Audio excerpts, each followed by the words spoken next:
Merħba, senjuri, jena Mario Xbireb. Teknikament għadna f'pandemija, tiftakruh il-Covid-19 jekk 4 snin ilu bej wieħed u ieħor, imma ħajjitna ilha li ġiet lura normal. Fil-verità, ftit tal-ġranet ilu tħabbar li pereżempju tneħħew l-aħħar restrizzjonijiet mill-isptar. Mill-isptarijiet m'hemmx għalfejn tibqa' tidħol bil-maskra pereżempju, imma dawk l-affarijiet kollha li għexna fi żmien il-pandemija ta' qabilna kienu jgħixu b'mod iktar regolari minħabba mar differenti fosthom minħabba il-pesta. U propju il-pesta, l-kolera u tant affarijiet oħrajn. Propju dwar dan se nkun qed nitkellmu llum ras imbras mal-Professur Carmel Cassar li għadu kemm ippubblika dan il-ktieb Health, Plague and Society in Early Modern Malta fis-seklu 16 u fis-seklu 17. Professor Cassar, grazzi ħafna tal-li inaqadt magħna għall-programm ras imbras. Inti tanalizza l-kura tas-saħħa fl-istorja, ġifieri tant sekli ilu, mill-lenti tal-poplu, tal-individwi. X'tip ta' kura medika kienu jfittxu l-Malti u l-Awċin fis-seklu 16 u 17? Insellem lilek u lill-ispettaturi kollha tal-istedina u ringrazzjak. Leonet, importanti li ngħid li dan il-ktieb mhuwiex l-istorja ta' xi żvilupp mediku, imma pjuttost huwa kif in-nies fil-passat, speċjalment ta' qegħdin nitkellmu fil-perjodu ngħidu aħna ta' wara l-assedju biex niftehmu, ġifieri għandek dawk il-qisu 100, 140, 130 sena ta' wara l-assedju, ġifieri jiena dak huwa l-perjodu li li interessani wara l-assedju tat-torok. Għalhekk il-mistoqsija mill-lenti tan-nies, kif kien ħarsu lejn il-mediċina?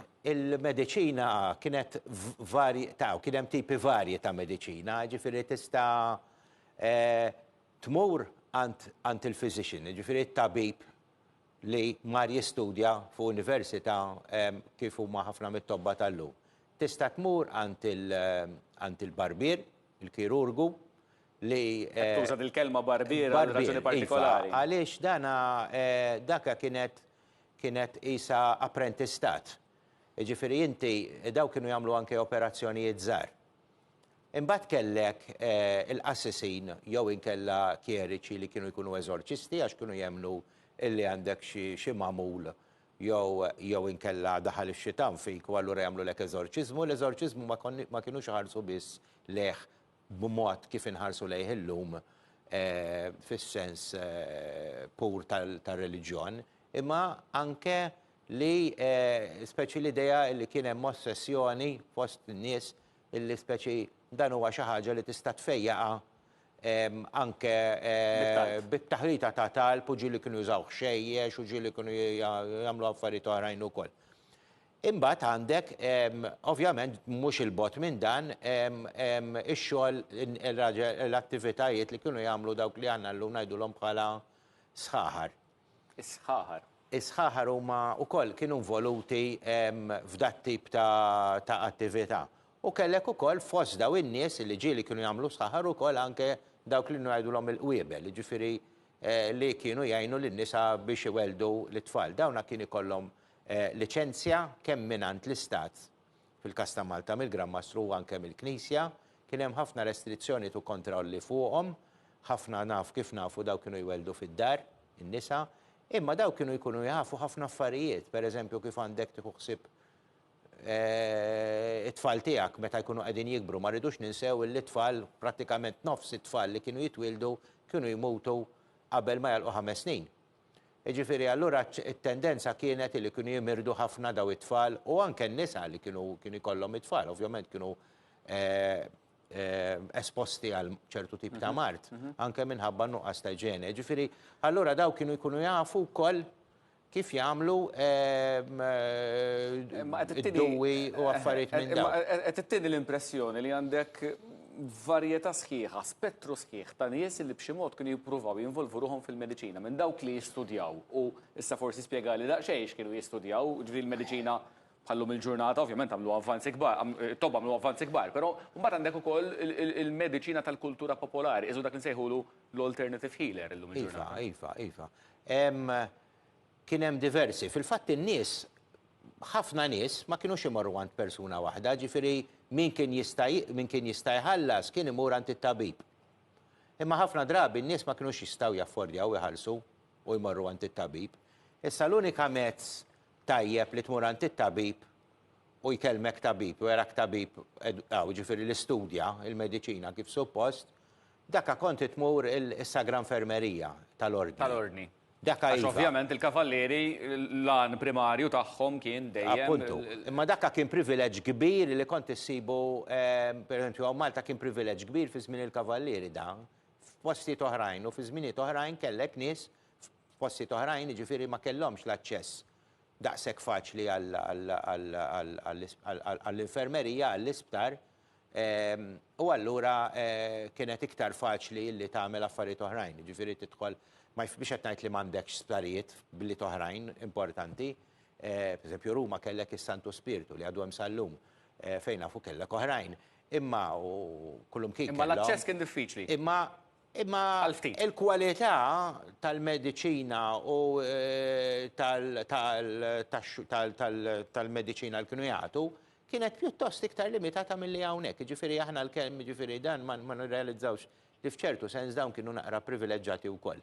Speċjalment iż-żona tal-port. Imma kellek il-Maltin li kif qed tajt inti hawn Malta kien hawn sptar, però kien diffiċli taċċessaħ l-isptar tal-kavallieri u allura kienu jmorru għand in-nies l-iktar viċin tagħhom fil-lokalitajiet tagħhom probabbilment biex. U daw kienu jispeċjalizzaw f'xi ħaġa, pereżempju għandna każ wieħed kien fl-arkivi tal-Inkwiżizzjoni minħalluqa li da pereżempju kien jispeċjalizza fis-suffejra u kien jispeċjalizza fil-flada, jiġifieri meta jkollok xi ħadma miksura kien jaf isewwi l-għadam, letteralment. Kellek oħrajn li kienu jispeċjalizzaw pereżempju fl-iqala u id-dras, jew inkella jinnaf li jisolvulek problemi tal-għajn, jinnaf infezzjoni tal-għajnej u tal-widnej. Imma l-kura li kienu jagħtu kienet taħdem. Issa l-kura kienet tkun veru interessanti, għax dak kienu jużaw il-ħxejjex. Imma mbagħad kienu jitolbu wkoll. Jiġifieri dan jgħidlek pereżempju waqt li qed ilesti l-ħxejjex biex jagħmilulek bħala kura u bħala duwa għal biex tfieq, kien ukoll jitlob jgħid il-missierna, jgħid l-Ave Marija, jgħid il-Glorja, ġieli jgħid il-Kredu, ġieli jagħmel storja sħiħa. Pereżempju, waħda mill-affarijiet li kienu jagħmlu n-nisa li kienu jkunu jridu kienu nisa li kollhom it-trabi u allura jridu irreddawhom biex ngħidu hekk. Daw ġieli kienu jkollhom problemi biex irreddaw it-tfal. Allura kienu jitolbu, kienu jmorru għand xi waħda minn daw in-nisa li kienu anke qbiela, li kienu wiebel li kienu jweldu u kienu jgħidulhom pereżempju kienu jgħidulhom dik li jgħidu la istorjola, storja sħiħa. Il-Madonna ltaqat ma' Santa Margherita u Santa Margherita qalet il-Madonna li għandha problema għax ma tistax tagħti l-ħalib tagħha lit-tarbija. U allura l-Madonna tissuġġerixxi x'għandha tagħmel. U mela allura tgħidilha għamel hekk u hekk. U għajt Pater Ave Gloria, ġifieri missierna s-sliema u l-Glorja. Għal 3 darbiet. U tara li pereżempju tfiq. Ġifieri inti qed tuża l-ħxejjex u qed tuża l-affarijiet. Qed tuża reliġjon fl-istess ħin. Kif Kif kienet ħares lejhom daw l-affarijiet l-Knisja pereżempju jew l-Inkwiżizzjoni, għax ovvjament inti semmejt l-Inkwiżizzjoni, da tribunal Tribunal biex daw l-affarijiet ma jsirux. Dawna kienu jgħidulhom sortileġo. Sortileġo hija u jħarsu l b'mod negattiv. Ġifieri daw ħafna drabi kienu jispiċċaw quddiem l-Inkwiżitur min kien jagħmel hekk kien jiġi rappurtat. U ovvjament jgħidulek isma' terġax tagħmilha u ħnatuk penitenza tal-li tagħmilha. Jekk terġa' tagħmilha mbagħad il-penitenza dejjem tiżdied.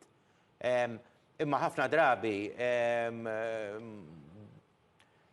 kien hemm perjodu meta dawn l-affarijiet ħadwhom ħafna bis-serjetà. Imma mbagħad qisu wara l-1630-40 għalkemm baqgħu jiġu rappurtati ma baqgħux jagħtu daqshekk importanza għal dal-attivitajiet għax irrealizzaw li din hija essenzjalment kultura popolari li l-ispeċi li tmut biż-żmien. Kienet taħdem fuq il-psikoloġija tal-pazjent? Naħseb li kienet tgħin iva. Kienet tgħin. Jiġifieri hemm tendenza li n-nies kienu ġieli anke jmorru mingħand wieħed għal ieħor. Ħafna drabi ma kienux ikunu sodisfatti għax ovvjament billi toqgħod tagħmel dawn l-affarijiet mhux ħadd fih. U allura mbagħad kienu jirrapportaw il-każ l-Inglis għajdu with vengeance, ġifiri, speċi jismaħ. Nifaqt il-flus. Dan għatani medicina li ma ħadmitx. Mela l-ura dina da ċarlatan speċi.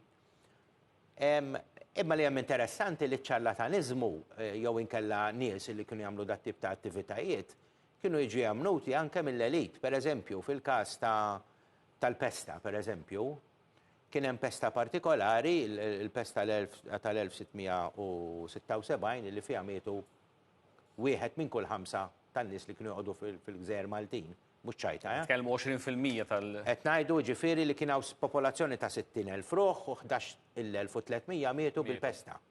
Ħafna. Kważi wieħed minn kull 5 jiġu jinħad meta taħdimha. Meta tara daw, pereżempju, ġie wieħed minn Sqallija, rrit jakkwista naqa' flus u beda jivvinta il-rimedji tiegħu. In-nies marru għalihom, inkluż kavallieri marru għalihom, issa daw kellhom aċċess għall-isptar, imma xorta marru għalihom u n-nies mietu b'din ir-rimedji li tom daw. U kien hemm ieħor Naplitan u għamel l-istess u ġara l-istess. Imma ġifieri huma kienu mxenqin li jsibu mezz biex ifiqu. U meta inti qed issib għandek dix-xewqa li tfiq, ma toqgħodx tagħti każ. Ma toqgħodx tagħti każ li jiġi speċi, imbasta tfiq. Semmejt lil pesta, jien fil-bidu bdejt l-introduzzjoni tal-programm bil-COVID-19 u ma' żewġ affarijiet totalment differenti m'għandhomx jaqsmu, imma l-miżuri li kienu jittieħdu dak iż-żmien jixbu ħafna dak li għexna aħna l-lum il-ġurnata. Iva, waħda mill-affarijiet interessanti fuq il-pesta għandna ġiex kodba importanti ħafna tal-protomediko jgħidulu illi kien hemm Sqallija. Ma rridux ninsew illi Malta kienet parti mir-Renju uffiċjalment ta' Sqallija u allura minn anke kien hawn il-kavallieri imma xorta kien hawn dal-link ma' Sqallija u allura kienu talbu illi jibatilhom tabib tal-prima kwalità. U bat il-viċire bat il-Pietro Parisi. Li dan qegħdin nitkellmu lejn l-1593, ġifieri il-pesta l-kbira ta' pratikament l-kbira tas-seklu 16. U mietu ħafna nies fiha di wkoll. Issa di ġiet wara li kien hawn ġuħ kbir. Mela allura n-nies kienu neqsin mis-sustanzi wkoll, u allura aktar faċli li tmut, meta inti tikol ħażin jew tikol ftit. Imbagħad tiġi l-pesta u n-nies litteralment dew imutu fit-triq ġifieri. Litteralment fit-triq. U da Parisi għamel l-iktar ħaġa importanti, interessanti, għandna l-ewwel ktieb, l-ewwel studju, l-ewwel analiżi tal-istudju tal-pesta minant tabib u publikat. Publikat Palermo fl-1593, u mbagħad kompla josserva u ħareġ ieħor fl-1601. Aġġunti sopra għaw. X'għandu essenzjali, Li għamdu, li da ħareġ irrealizza, pereżempju, min kienu għamelu ħafna osservazzjonijiet, pereżempju li kienu l-aktar prawn illi jmutu bil-pesta kienu l-fqaru mhux is-sinjuri, jekk inti trid tevi tal-pesta, trid tgħix f'ambjent nadif, trid tiekol ċertu kwalità ta' ikel li huwa tajjeb u sustanzjuż, kista jkun tgħix pratikament trid tgħix mingħajr il-problemi ta' dak iż-żmien, ġifieri li ġibu l-mart, pereżempju daw il-qattansetti u. Insomma, ġifieri jagħmel sensiela ta' osservazzjonijiet, kważi bil-metodu xjentifiku illi wasluh biex dan jifhem l-affarijiet li llum il-ġurnata neħduhom. Ta' importanza kbira lejn l-indafa. Li tagħmel ħafna sens għax fil-fatt hu il-pesta ġejja mill-firien, actually. L-aħħar mistoqsija qabel nagħlqu fil-qosor ħafna, il-mewt kienet preżenti ħafna fil-ħajja ta' dawn in-nies, kienu jarawha kullimkien. Iva, daw, aħna il-pesta kienet l-iktar ħaġa li kienet beża lin-nies. Imma dak kien hemm ħafna mart oħrajn, kellek mart ta' kull tip. Ġifieri waħda mill-mardiet illi kienet toqtol in-nies kienet pereżempju l-influenza. Kienet toqtol in-nies dik il-ħosba pereżempju. Il-ġidri rriħ daw kollha kienu jiġbru n-nies u kienu jmutu ħafna nies, kienu jmutu ħafna tfal b'daw it-tip ta' mart. U anke xjuħ kienu jmutu ħafna nies anzjani. U ma kellhomx mod kif jalla li jipprevenuhom. U lanqas illi kif naqbad ngħid li jieħdu affarijiet biex jifiqu minnhom. Per eżempju, jekk inti qiegħed barra u għamlet xita qawwija u x-xarrab tasra, u aħna l-sallum ngħidu abditek ċmajra. Dak iż-żmien kienu jitilqu biha. Tista' ċans tajjeb li tisparixxi. Professor Kassar, grazzi ħafna ta' kien il-programm Ras Imbras. Nfakkarkom Health, Plague and Society in Early Modern Malta, dan l-ktib li għadu kemm ħareġ propju ftit tal-ġranet ilu Ras Imbras mit-2 sal-ġimgħa fit-3 ta' war nofsinhar, fis-6 ta' filgħaxija u ssibuna wkoll fuq YouTube. Nsemmilkom.